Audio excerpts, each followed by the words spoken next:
kedua setelah kita merayakan Paskah minggu kemarin. Mari kita akan menyembah Dia, mari kita akan memuji Dia. Mari saja Bapak Ibu untuk kita mengangkat satu buah pujian, sungguh indah.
Ibadah ini kita mulai dalam nama Bapa, Putra, dan Roh Kudus.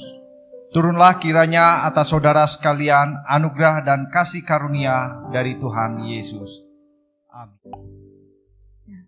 Shalom Bapak Ibu yang dikasihi Tuhan.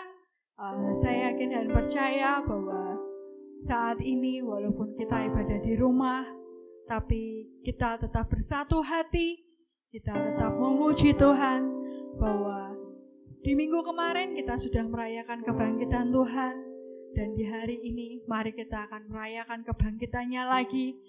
Kita akan terus menerus untuk mengingat kebangkitan Tuhan, bahwa pengorbanan Dia di kayu salib, Dia disalibkan dan Dia mati untuk kita semua. Mari saja Bapak Ibu untuk kita mengangkat satu buah pujian bahwa Tuhan Yesus bangkit, dan kita akan menyerukan namanya bahwa Dia menara yang kuat, Dia kota benteng yang teguh, Dia sumber dari segala sumber. Mari saja Bapak Ibu untuk kita mengangkat satu buah pujian. Bangkit, serukan nama Yesus.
Bapak Ibu dikasih Tuhan, tiba saatnya kita akan merenungkan sebagian firman Tuhan yang akan disampaikan oleh hamba-Nya. Mari persiapkan hati kita untuk kita boleh menerima sebagian firman yang akan disampaikan oleh hamba-Nya. Mari saja Bapak Ibu untuk kita mengangkat satu buah pujian. Oleh kuasa darah-Mu, bahwa Dia telah mati bagi kita, Dia sudah menebus dosa kita. Kita akan mengangkat satu buah pujian.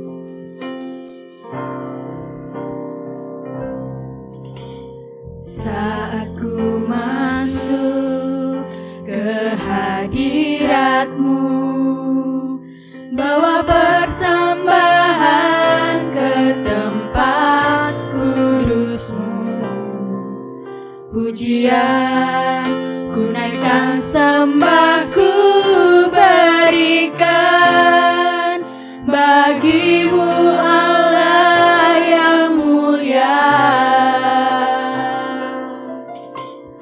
Kau layakkan ku menghampiri-Mu, melihat tata kemuliaan-Mu Tuhan. Pujian ku naikkan, sembah ku berikan bagi-Mu Allah yang mulia. Oleh kuasa darah-Mu, Kau telah hapus dosaku. Kekudusan-Mu melingkupiku, kasih-Mu mengalir memulihkan hidupku. Sungguh besar anugerah-Mu, Kau selamatkan hidupku. Ku menjadi ciptaan yang baru oleh kuasa darah-Mu.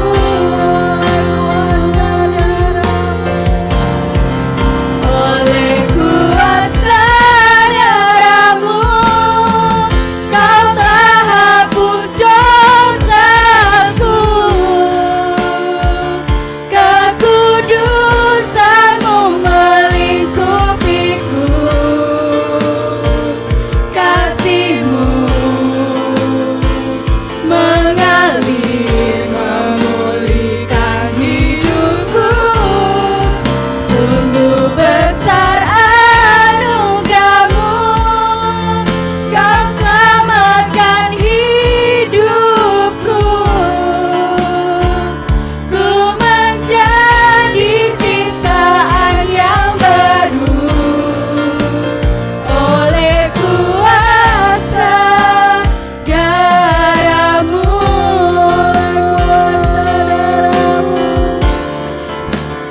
Oleh kuasa darah-Mu.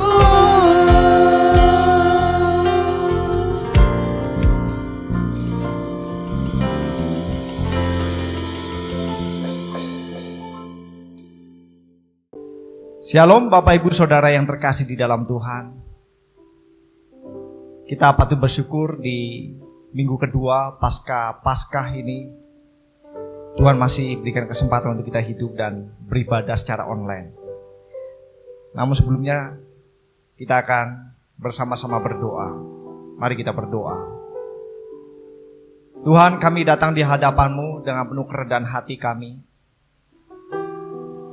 Tuhan, penuhi kami dengan Roh-Mu, proteksi tutup bungkus dengan kuasa-Mu. Kami berdoa, Tuhan, pagi hari ini di mana kami mau belajar firman-Mu, biarlah Tuhan yang berkarya atas kami, pribadi lepas pribadi. Tuhan yang memampukan kami untuk kami boleh mengerti maksud dari firman-Mu, Tuhan. Dan Engkau yang memimpin memberkati untuk kami boleh taat melakukan firman-Mu. Dan Tuhan pakai hamba sebagai alat-Mu untuk menyampaikan firman-Mu di dalam keterbatasan, ketidakmampuan hamba, biarlah karya-Mu yang nyata dan kuasa-Mu yang dinyatakan. Terima kasih, di dalam nama Yesus kami siap diubahkan. Haleluya, amin. Ya, pagi hari ini kita akan belajar melalui tema yang sudah dipersiapkan, yaitu kebangkitan Kristus meruntuhkan tembok pemisah, yang diambil di dalam Kisah Para Rasul 10 ayat 34 sampai dengan 43. Saya tidak akan membacakan semuanya. Silakan Bapak Ibu boleh membaca di rumah masing-masing. Ya, di sini dikatakan bahwa Kornelius adalah seorang perwira pasukan Romawi yang terhormat. Kornelius yang hatinya telah bosan dengan mitologi dan syariat agama yang kosong, telah berpaling ke Yudaisme dengan harapan menemukan keselamatan. Kornelius juga berusaha sedekat mungkin dengan Yudaisme, tanpa menjadi penganutnya. Di dalam ayat yang kedua dijelaskan bahwa dia dan keluarga disebutkan sebagai orang yang saleh, suka memberi persembahan, beribadah dan berdoa. Ia orang yang begitu saleh dan terhormat. Namun perlu Bapak Ibu ketahui, mereka belum diselamatkan. Di dalam ayat 3 sampai dengan 5 dijelaskan bahwa Allah menyuruh malaikat untuk memberitahu Kornelius untuk memanggil Petrus yang berada 50 km jaraknya dari Yope. Dan Kornelius taat. Sebelum dua orang suruhan Kornelius bertemu dengan Petrus, rupanya Tuhan mempersiapkan Petrus untuk rencananya. Karena Petrus adalah seorang Yahudi ortodok. Hukum Musa bagaikan tembok yang memisahkan antara Yahudi dan non-Yahudi. Dan tembok itu sudah diruntuhkan oleh kematian Kristus di kayu salib. Tuhan mempersiapkan Petrus dengan sebuah penglihatan tentang makanan yang halal dan haram menurut Petrus. Tepat saat itu Petrus sedang lapar rupanya. Di dalam ayat yang ke-13 sampai dengan 16, bahkan dikatakan sampai 3 kali bahwa Petrus berkata, apa yang dinyatakan halal oleh Allah tidak boleh engkau nyatakan haram. Lalu Petrus bertanya-tanya dalam hatinya, apa makna penglihatan itu? Sampai akhirnya bertemu dengan dua orang suruhan Kornelius yang sedang mencarinya. Di dalam ayat 20 dikatakan Petrus taat.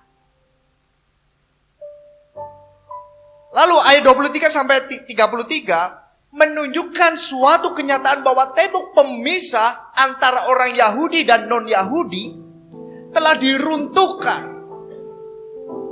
Petrus mengizinkan dua orang non-Yahudi itu untuk menginap keesokan harinya,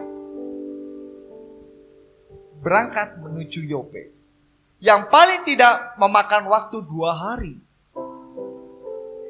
Ketika mereka sampai, Petrus mendapati Kornelius telah mengumpulkan sanak saudara mereka dan teman-temannya. Untuk apa? Mendengarkan apa yang dipesankan Allah kepada Petrus.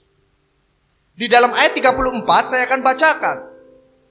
Lalu mulailah Petrus berbicara, katanya, sesungguhnya aku telah mengerti bahwa Allah tidak membedakan orang. Istilah tidak membedakan orang di dalam bahasa Yunaninya rupanya tidak memfavoritkan. Juga digunakan oleh Rasul Paulus di dalam surat yang kedua, yaitu Roma. Dalam Roma 2 ayat 11 yang diterjemahkan di dalam bahasa Indonesia sebagai tidak memandang bulu. Allah tidak membedakan bangsa atau suku atau menyayangi orang karena bangsanya, kelahiran atau kedudukannya. Allah berkenan dan menerima orang dari setiap bangsa yang berbalik dari dosa, lalu percaya kepada Kristus, takut akan Allah, dan hidup benar. Keselamatan adalah untuk semua orang. Tentu semua orang yang percaya kepada Kristus. ia akan diselamatkan. Tidak peduli apakah dia orang Yahudi atau non-Yahudi. Yang berikutnya, di dalam ayat 36 saya akan bacakan. Itulah firman yang ia suruh sampaikan kepada orang-orang Israel, yaitu firman yang memberitakan damai sejahtera oleh Kristus Yesus, yang adalah Tuhan dari semua orang. Petrus memberitakan Injil kepada Kornelius dan semua orang yang berkumpul saat itu. Petrus menunjukkan bahwasanya Kristus adalah benar-benar Tuhan untuk semua orang. Di dalam ayat 37 sampai dengan 38 adalah ringkasan singkat dari apa yang diberitakan.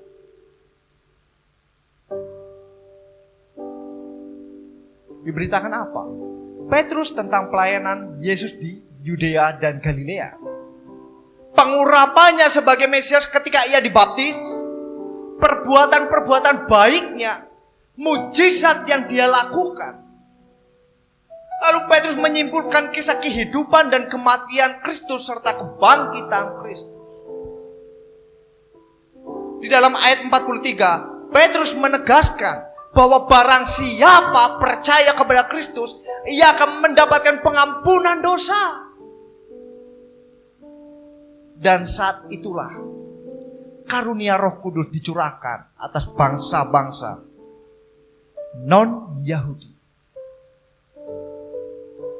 Pertemuan Kornelius dan Petrus ini menjelaskan bahwa Yesus sungguh-sungguh Tuhan yang mati dan bangkit untuk semua orang. Kebangkitannya meruntuhkan setiap tembok. Tembok apa? Tembok pemisah. Tidak ada lagi sekat. Tuhan Yesus menantikan dan menerima semua orang yang mau percaya kepadanya. Tidak peduli saat ini apakah bapak ibu saudara itu orang yang kaya atau seorang yang miskin, yang pandai, memiliki strata yang tinggi maupun rendah. Tuhan tetap menantikan siapa yang percaya kepadanya.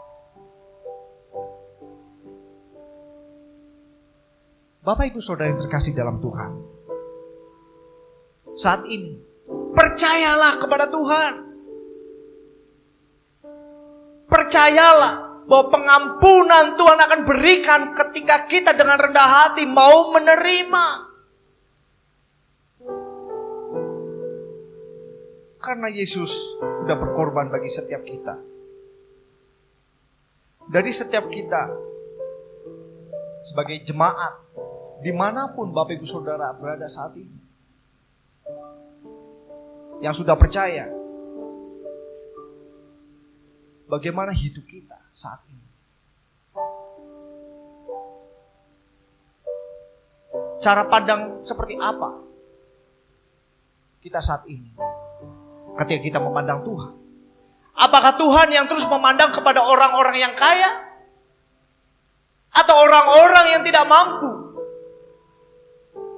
Atau kita memiliki cara pandang bahwa Yesus Kristus memandang setiap orang yang percaya kepadanya? Jadi Bapak Ibu, untuk refleksi bagi setiap kita, Tuhan yang tidak memandang orang, Tuhan yang tidak memandang status.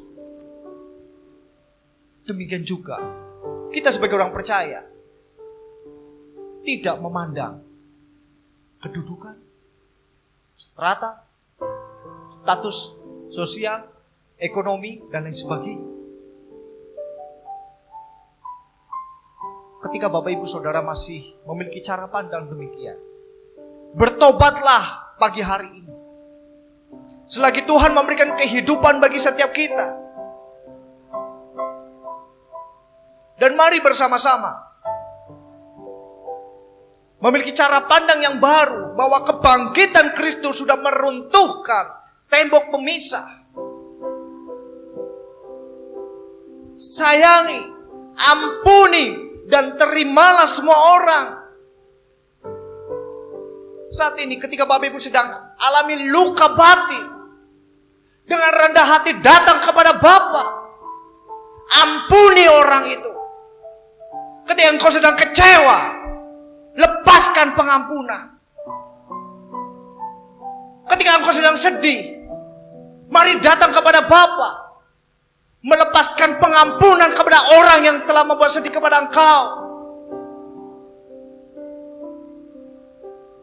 Mari kita ingat dengan kematian Kristus, kebangkitan Kristus. Melaluinya kita beroleh hidup. Melaluinya kita mendapatkan kasih. Dan tentu melalui kebangkitannya tidak ada lagi batasan. Kasih Kristus untuk semua orang. Ini menjadi perenungan bagi setiap kita. Saya mengajak untuk setiap Bapak, Ibu, Saudara semua.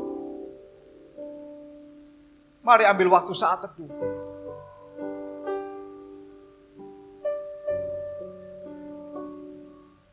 Bagaimana hidup kekristenan kita saat ini? Mari evaluasi diri, melihat diri kita masing-masing. Apakah benar cara pandang kita sudah diubahkan? Apakah benar tingkah laku atau kehidupan kita, perilaku kita sudah Tuhan ubahkan?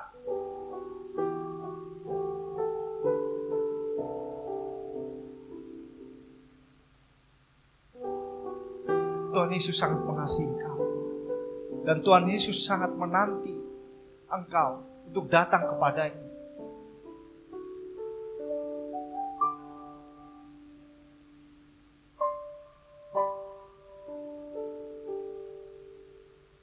Mari kita berdoa.